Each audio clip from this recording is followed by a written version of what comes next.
పూర్తి స్థాయిలో నన్ను భయభ్రాంతులకు గురి చేయాలని కుట్ర పన్నిన ఈ వైఎస్ఆర్సీపీ గవర్నమెంట్ జగన్మోహన్ రెడ్డి, అవినాష్ రెడ్డి, భాస్కర్ రెడ్డి, దేవిరెడ్డి శివశంకర్ రెడ్డి, మనోహర్ రెడ్డి వీళ్ళందరూ కూడా అంటే ఇప్పుడు అన్ని విధాలుగా ఇప్పుడు ఎలాగైతే వాళ్ళకు కృష్ణారెడ్డి అంటే వివేకానందరెడ్డి పిఏ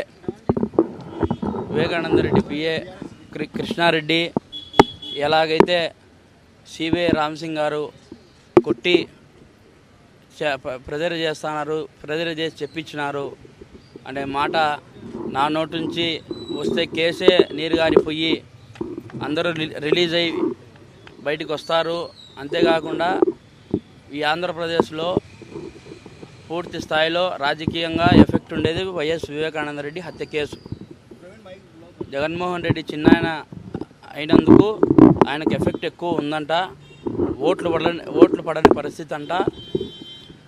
అందువల్ల నాకు డబ్బు ఇచ్చి 20 కోట్ల నుంచి ప్రస్తుతానికి 20 కోట్లు అడ్వాన్స్ కింద పెట్టుకో అని చెప్పి దేవిరెడ్డి శివశంకర్ రెడ్డి కొడుకు చైతన్యారెడ్డి అతను జైల్లోకే ఒక డాక్టర్ లాగా పేషెంట్లకు పరీక్ష చేసేలాగా వచ్చి పూర్తి స్థాయిలో అతను నన్ను ప్రలోభాలకు గురి చేయడం జరిగింది. అయితే ఈ రోజున నేను ఇక్కడికి నాంపల్లి కోర్టు సిబిఐ కోర్టుకు రావడం జరిగింది. ఎందుకంటే నా మీద వారెంట్ ఇష్యూ కావడం జరిగింది. నన్ను అరెస్టు చేయమని ఆర్డర్స్ వచ్చినాయంట. ఎందుకంటే నేను జైల్లో ఉన్నందున సిబిఐ అధికారులు సైతం మా లాయర్లు సైతం వాళ్ళకి చెప్పడం జరిగింది, రిక్వెస్ట్ చేసుకోవడం జరిగింది.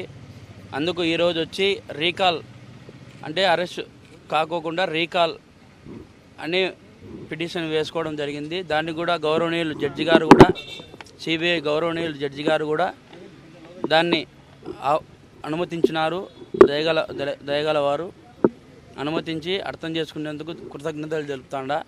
ఎందుకంటే ఈరోజు వివేకానందరెడ్డి కేసు అనేది ఒక సంచలనాత్మకమైనది. పూర్తి స్థాయిలో దాన్ని నీరు కార్చే విధంగా చర్యలు జరుగుతూ ఉన్నాయి ఆంధ్రప్రదేశ్లో.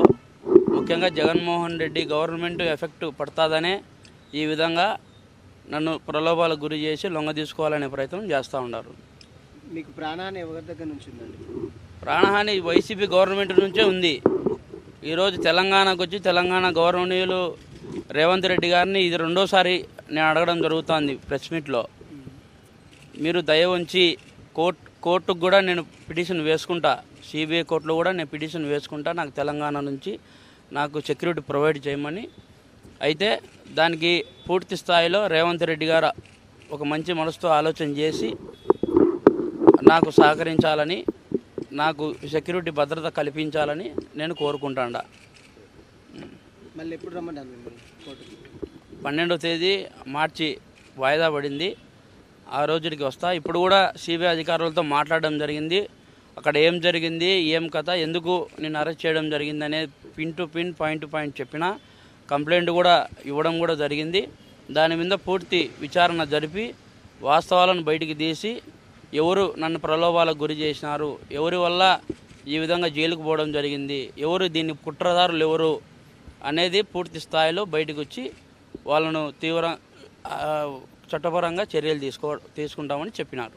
మిమ్మల్ని ప్రలోభాలు పెట్టింది ఎవరు? అసలు ఎవరు గురి చేశారు? ప్రలోభాలకు గురి చేసినారంటే ఇప్పుడు ఫస్ట్ స్టార్టింగే అసలు నేను ఎవరిని కూడా నేను కిడ్నాప్ చేయాల్సినంత అవసరం లేదు. నాకు పులివెందులలో నా ఇంటికి 2 గార్డులు ఉన్నారు. 2+2 గార్డ్ సెక్షన్ ఉంటుంది. 2+2 గన్మెన్ ఉన్నారు. 5+5 ఎస్కార్డ్ వెహికల్తో సహా ఎస్కార్డ్ ఉంది. వీళ్ళందరినీ కాదనుకొని నేను పోయి ఎవరిని కిడ్నాప్ చేసినా ఎందుకు కిడ్నాప్ చేస్తా అంటే వాళ్ళను కూడా ఆ టయానికి వాళ్ళను కూడా యూజ్ చేసుకొని ఆ సెక్యూరిటీ సంబంధించిన వాళ్ళందరినీ కూడా పూర్తి స్థాయిలో భయభ్రాంతులకు వాళ్ళను కూడా గురి చేసి మీరు ఈ విధంగా చెప్తేనే మీ ఉద్యోగాలు నిలబడతాయి, లేకుంటే మీ ఉద్యోగాలు కూడా పోతాయి అని చెప్పిన పరిస్థితి. వాళ్ళు కూడా చాలా బాధపడడం జరిగింది.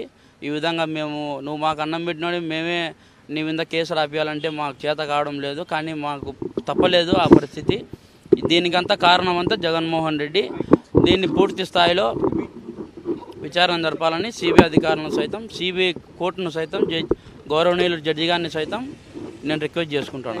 జగన్మోహన్ రెడ్డి, అవినాష్ రెడ్డి వీళ్ళందరూ నా భార్య బెదిరించి పూర్తి స్థాయిలో ఇబ్బందులకు గురి చేసినారు.